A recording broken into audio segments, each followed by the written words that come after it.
Gerai, tai po truputėlį gal prisijungsime. Dabar matau, dar nedaug mūsų dalyvių yra. Gal dar minutę palauksiu.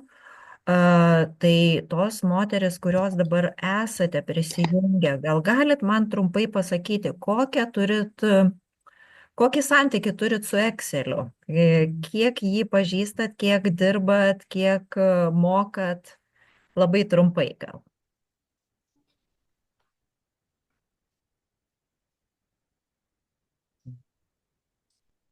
Šnekėt su manim, tada pakalbinsiu.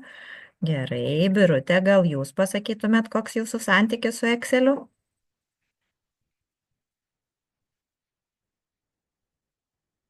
Dalė, Danutė, gal jūs pasakytumėt? Mano tai labai labai sunkus. Tik tiek, kiek reikia darbui. Bet kiek reikia, tai ką jūs mokat pasidaryti lenteles, ten nusibraižyti? Lentelę taip, bet Aha, labai labai sunkiai reikia žiūrėti, aha. nes nėra tų pagrindų tokių labai stiprių. Danutė, kaip jūsų, čia Dalė tikriausiai kalbėjo, ne? Aš tai dirbu šiek tiek daugiau, bet man dar tamsus miškas su formulėm. Mhm. Elytė, kaip jūsų? Birutė? Formaliom problema. Aha. Nemoku. Su formulėm problema. Gerai, Taip. tai žiūrėkit, to laiko nėra tiek labai daug ir mes dabar jau įjungiau patį įrašymą. Tai šiandien gal pati pradžių pradžia, pati pažintis su Exceliu, tai yra Microsoft'o produktas. Ką tai reiškia Microsoft'o, tai viso to paketo produktas, kurį iš tikrųjų mes tarkim, su kai kuriom taikomosiam programom jau esame susipažinę, tai vat tas pats Wordas, PowerPointas, ir vat Excelis, nu kaip ir iš vienos tos tokios, sakykime, aplinkos iššokę programos. Ir ką tai galėtų reikšti, tai pirmiausiai reiškia, kad va šitas pagrindinis meniu, kuris viršuje yra šiek tiek skiriasi, bet didžiaja dauguma yra labai panašus, visų šitų taikomųjų programų yra panašus. Tai iš tiesų pagrindinėme meniu mes dažniausiai turime visus maketavimo dalykus, įterpimo auselėje, tai ką mums reikia įterpti, puslapio makete turime sudėtą, kaip mūsų puslapis atrodys ir kažkiek pabandysime prabėgti tuos dalykus. Bet šiandien galbūt ta pati pradžių pradžia, kaip parašyti pirmasias formulės, kur rašyti, kaip jos rašomos, kokios pagrindinės taisyklės. Tai dabar žiūrėkite, kada mes turime Excelį, kuom jis šiek tiek skiriasi nuo Wordo, mums jau žinomo, arba PowerPoint'o, tai kad mes turėdami šitą lapą, iš tikrųjų matome apačioj, štai čia auselė, kur yra užrašyta lapas 1.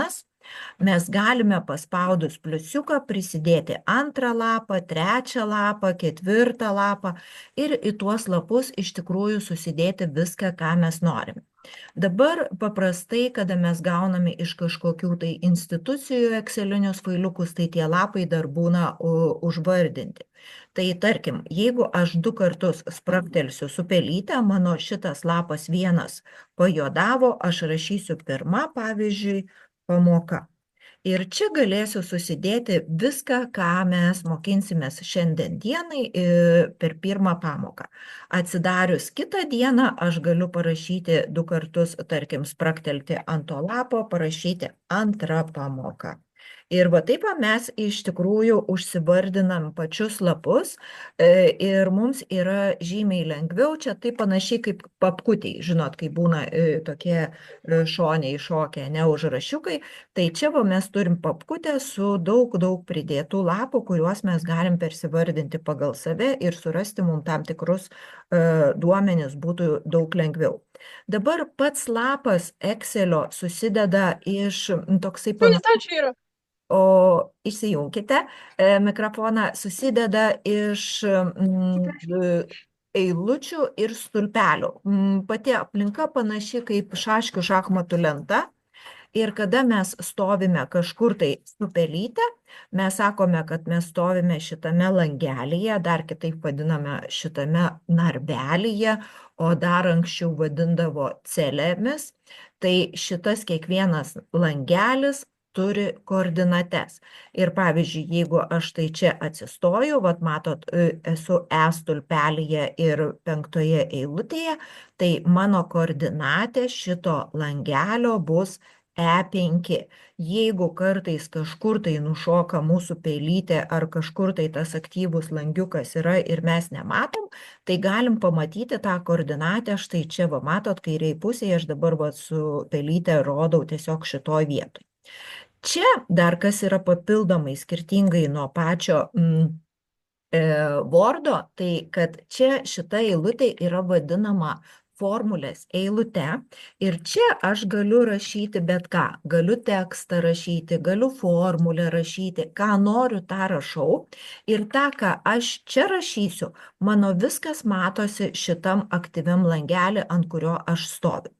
Bet jeigu aš noriu, sakykime, rašyti langelyje, o ne šitoje eilutėje, aš 2 kartus sprakteliu su pelyte langelyje, mano kursorius pradeda mirksėti, vat matot šitam langelyje, tai aš galiu štai čia rašyti, bet vėlgi lygiai taip pat, ką aš čia rašau, tiek matosi mano formulės eilutėje.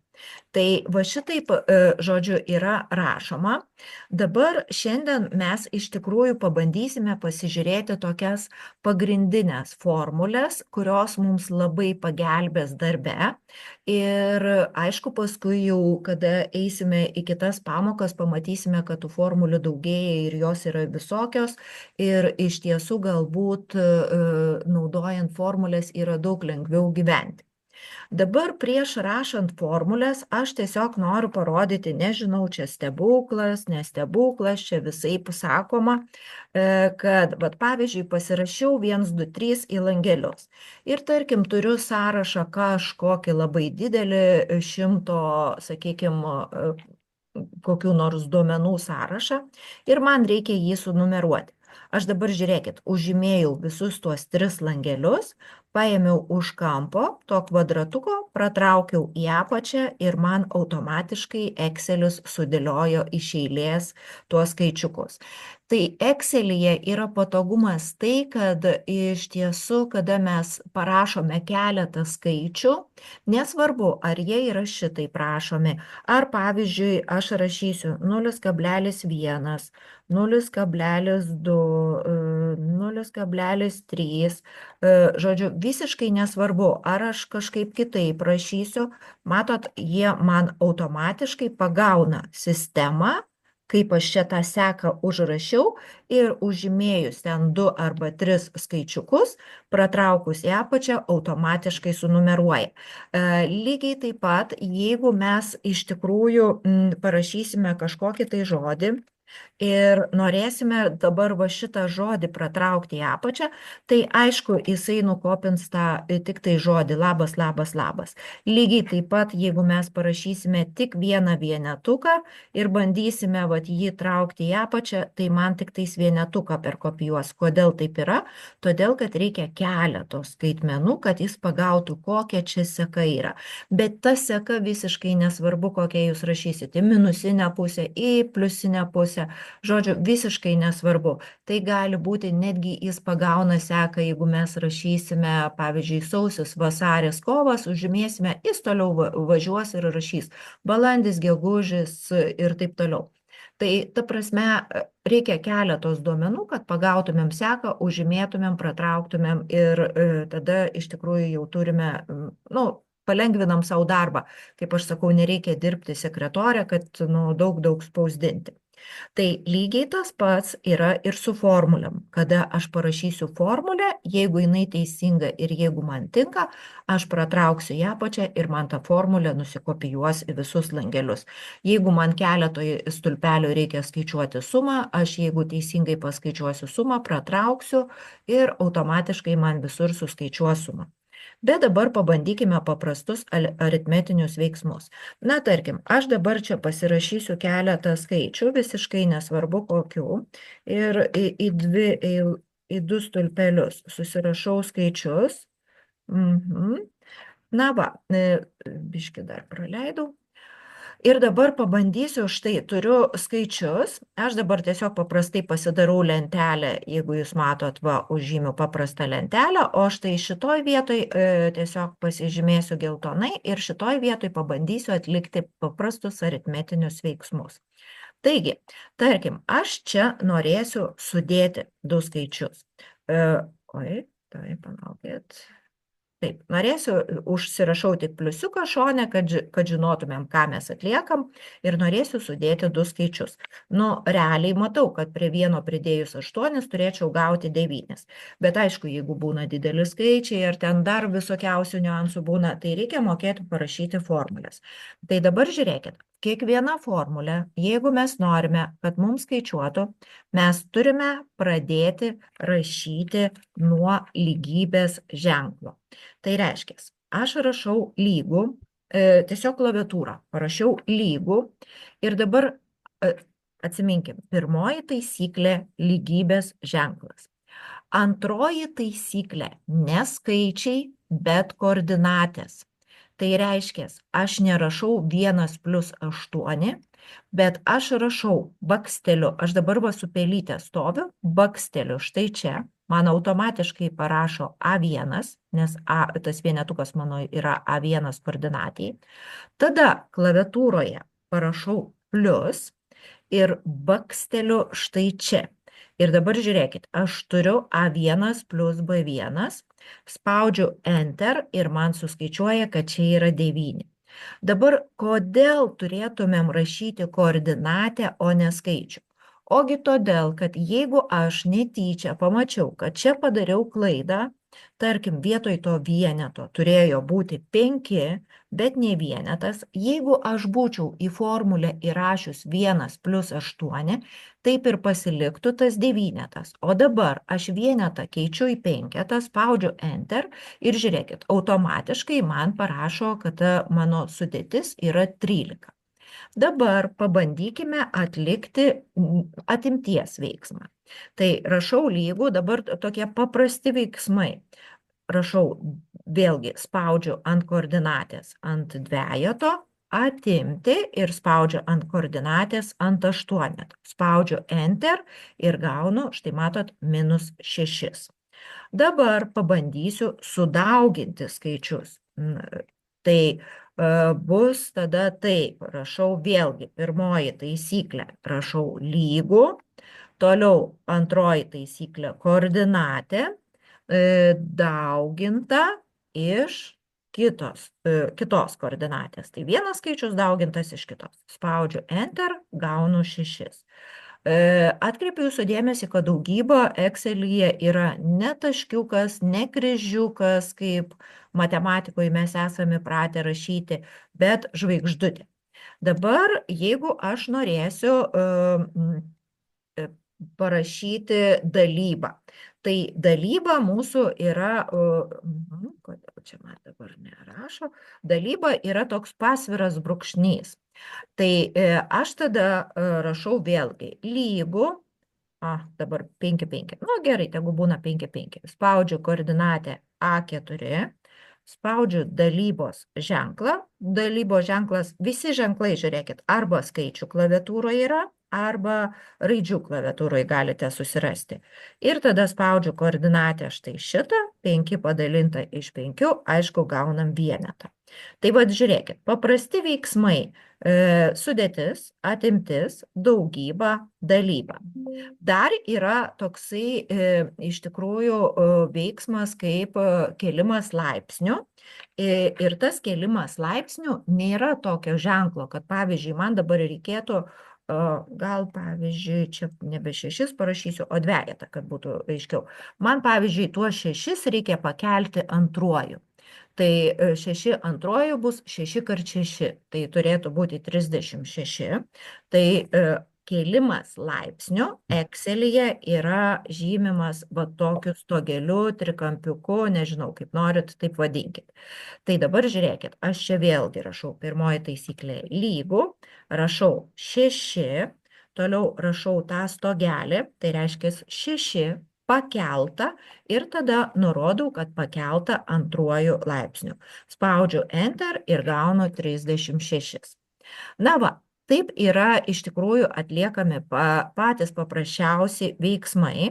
Dar aš jums parodysiu, kaip yra traukiama šaknis, kaip šaknis irgi yra kėlimas laipsnių, tik jeigu kas nors gerai žinot matematiką, tai jeigu mes rašom kvadratinę šaknį, pavyzdžiui, iš 9, tai būtų lygiai tas pats, kas 9 pakelta 1 antrąją.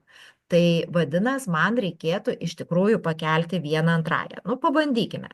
Dabar žiūrėkit, pavyzdžiui, jeigu man, pasirašykim čia 9, gal bus taip aiškiau. Na va, tarkim, man reikia parašyti lygų ir reikia iš 9 ištraukti šaknį. Tai aš tada rašysiu, štai 9 koordinatė, pakelta laipsnių ir skliausteliuose parašysiu 1 padalinta iš 2. Kodėl 1 padalinta iš 2? Todėl, kad čia bus 9 pakelta 1 antrąją. Apskliausti reikia būtinai, todėl, kad pagal matematikos taisyklės atsimena tikriausiai irgi, tai būtų, jeigu neapskliaustumėm, mes tada 9 keltumėm pirmoju ir viską dalintumėm iš 2. Taip, tai turime apsiskliausti, kad čia yra 1 antroji, tai būtų 9 pakelta 1 antrąja. Na ir dabar pasižiūrėkime, ką mes gaunam. Ir gaunam, kad iš tikrųjų 9 kvadratinė šaknis iš 9 yra 3. Tai va, tai taip atliekami paprasti veiksmai. O jeigu man reikia atlikti kažkokį, tai, sakykime, reiškinį parašyti, na, pavyzdžiui, man reikia parašyti tokį reiškinį 2a plus ten, sakykime, b padalinta iš 5. Ne, nežinau. Na, sakykime, tokį vat reiškinį reikia parašyti, apskaičiuoti. Tai kaip man dabar reikės apskaičiuoti tokį reiškinį? Aš tada rašysiu lygų, matau 2, tai, neturiu aš to dvejeto iš tikrųjų ten, kur mes neturime koordinatės, mes ir paliekame skaičių. Tai aš tada rašau 2, tarp to dvejeto ir a, irgi jeigu atsimenat iš matematikos, yra daugybos ženklas, 2a, tai tas pats, kas 2 dauginta iš a.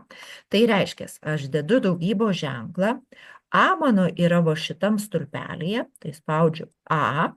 Tai dabar žiūrėkit, 2 dauginta iš a, toliau rašau pridėti ir dabar b, yra b stulpelyje, padalinta iš 5.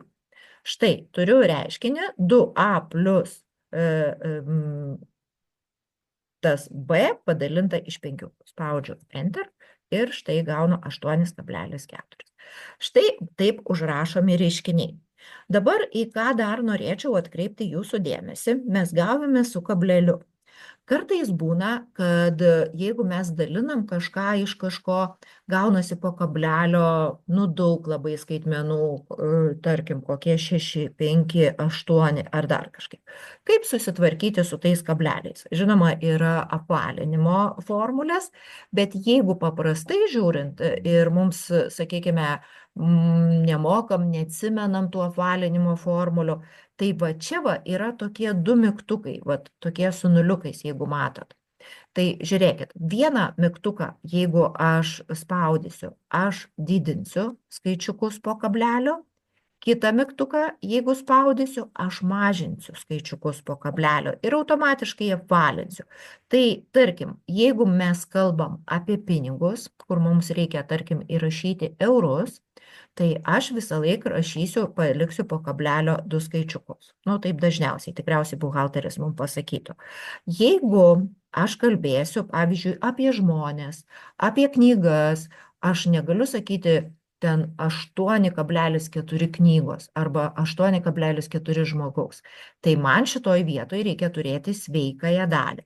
Tai vadinasi, aš čia susimažinsiu po kablelio skaičiukus ir gausiu lygiai 8. Tai šitie 2 mygtukai didina ir mažina skaičius po kablelio. Tuos dalykus reikėtų jau atsiminti, tiesiog žiūrinti tuos skaičiukus. Dabar mes pasižiūrėjome pagrindinius matematinius operatorius. Sudėtis, atimtis, daugyba, dalyba, kėlimas laipsnių ir šaknies traukimas. Nu ir paprastų reiškinių rašymas. Dar yra tokios vadinamos greitosios formulės, kurios mums padeda labai greitai susiskaičiuoti tam tikrus dalykus. Na va, dabar žiūrėkite. Pavyzdžiui, aš turiu skaičiukus, štai skaičiukų stulpelį ir man čia, dabar aš va čia pasižymėsiu kokią nors kitą spalvą, man šičia reikia, pavyzdžiui, paskaičiuoti bendrą sumą. Nu, parašysiu apačioj sumą. Man reikia štai čia paskaičiuoti sumą. Tai kaip man skaičiuoti sumą? Vienas iš pačių paprasčiausių būdų, tada, kada nėra daug skaičių, vėlgi aš galiu rašyti lygų, aš galiu bakstel čia, parašyti pridėti, bakstel čia, pridėti, bakstel čia, pridėti ir va taip sudėti visus skaičiukus, spausti Enter, 34, bet jeigu mano stulpelyje yra 1000 eilučių, tai aišku, aš suvargsiu bebaksnodama tenais, kad visus sudėti. Tai aš sakau, kad tokia formulė yra neteisinga. Kaip, jinai yra teisinga, bet, tikrai mums jos nereikia tokios formulės. Aš ją ištrinu. Tai tada aš rašau lygų ir yra tokia greitoji formulė, kuri vadinasi sum. Žiūrėkit pati formulės taisyklė, kaip jinai užsirašo. Rašau sum, atskliaudžiu skliaustelius ir dabar man reikia nurodyti, nuo kur iki kur aš turiu sudėti. Bet aš tingiu čionais kažkaip tai arba nemoku užrašyti, tai aš paimu tiesiog su pelyte ir prabraukiu visą šitą intervalą. Matot, su pelyte prabraukiu šitą intervalą. Man surašė, kad tu nori sudėti nuo A1 iki A7. Taip, nuo A1 iki A7 aš noriu sudėti ir tada štai čia užskliaudžiu, kad būtų apskliausta. Spaudžiu Enter ir štai man suskaičiuoja bendrą sumą nuo 1 iki 7. Ta prasme, tą stulpelį, kiek yra skaitmenų. Suma paprastai skaičiuojama keliais variantais ir dar parodysiu dar 2 variantus ir jūs galite išsirinkti sumos skaičiavimui tokį variantą, kuris jums patinka ir kurį jūs manot, kad jums tai yra lengviausias. Tai dabar žiūrėkit, aš stoviu, dar vėlgi atsistosiu į šitą langelį ir dabar jau mano šitam pagrindiniam meniu, kuris yra tikrai, jeigu kažkas tai atsimenat, vis sieju su matematika. Labai iš tikrųjų informatika su matematika labai tokios sesės susigiminiavusios. Tai matematikoje, ypač aukštoji matematikoje, dažnai buvo naudojama tokia sudėties automatinė formulė. Tai tokia raidelė. Dabar žiūrėkit, aš tiesiog nieko nedarau, stovėjau langelį ir paspaudžiu sudėti. Ir žiūrėkit, automatiškai jis man sako, ar tau pridėti sudėti tik tais vieną šitą langelį, nes jis rodo, kad A8. Aš galvoju, kad nesąmonė, ašgi užsižymiu šitą langelį, man ne šito langelio reikia, man reikia, kad sudėtų šitam stulpelį nuo 1 iki 7, šitas visas eilutės, šitas sudėtų. Tai aš spaudžiu, matot, užžymėjau su pelyte, spaudžiu Enter ir man gaunas 34. Lygiai tas pats skaičius, kas ir buvo čia. Žiūrėkit, lygiai ta pati formulė. Sum čia buvo ir sum čia buvo. Ir dar vieną variantą parodysiu irgi ir išsirinksit savo lengviausią skaičiavimo variantą. Nieko nedarau, stoviu šitam langelį ir dabar čia prie formulės eilutės yra tokia f nuo x. Įterpti funkciją vadinasi. Ir aš paspaudžiu tą f nuo x. Žiūrėkit, automatiškai man duoda Excelis lygų ir man sako, čia susirask, kokios tau reikia funkcijos. Čia pas mane yra, matot, vėliausiai naudotos.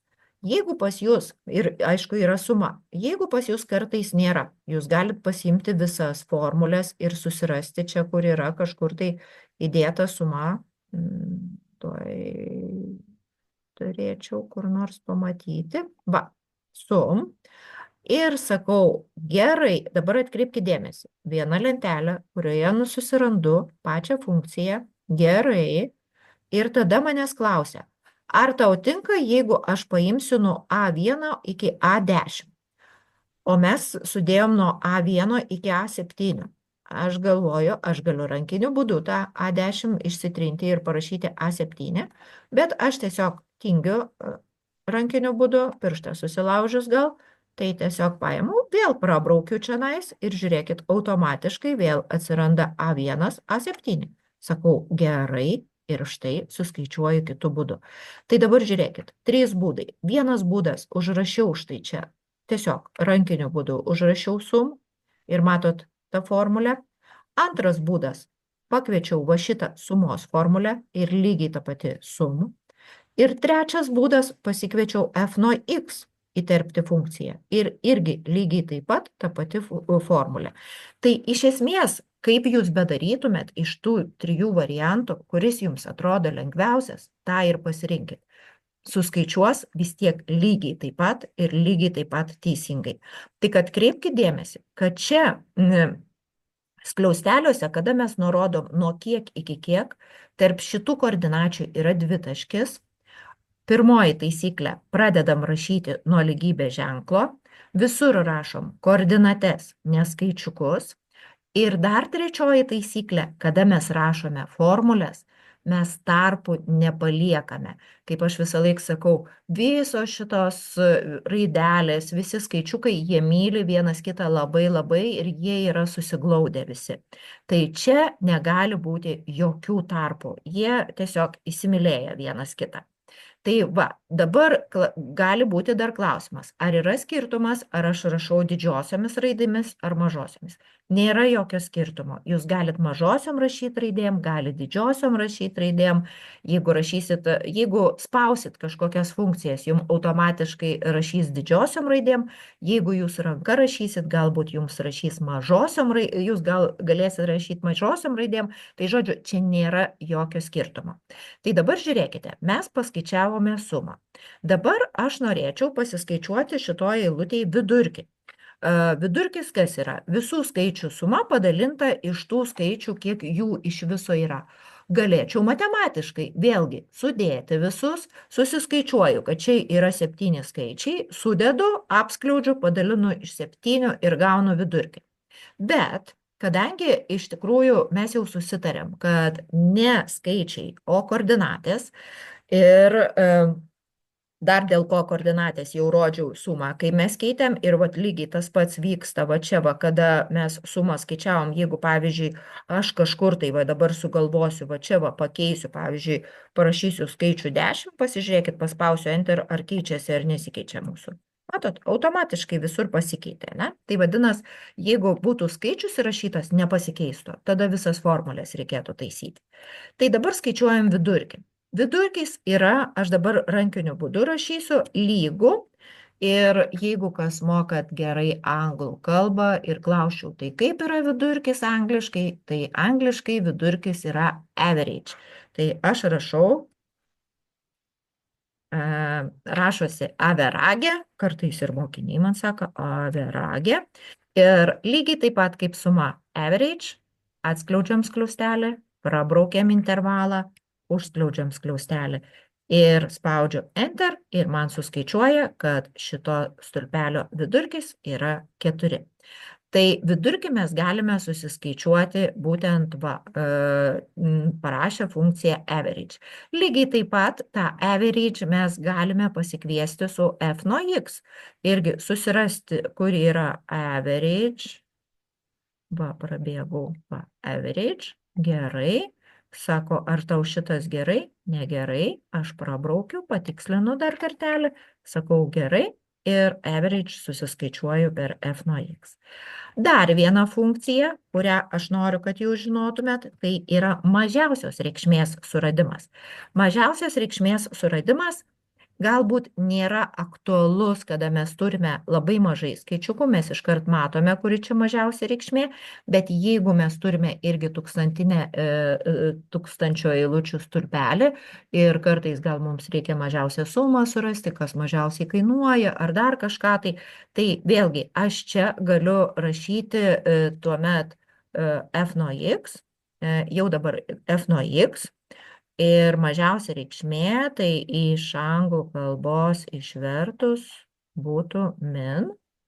Ieškau, kur čia tas mano min. Va, min. Rašosi, va matot, min. Ir dabar čia man netinka tas B10. Aš tą patį stulpelį, kur tas B buvo, prabraukiu ir šitam stulpelėje pasižiūriu, kokia yra mažiausia reikšmė. Jisai sako, kad mažiausia reikšmė yra vienetas.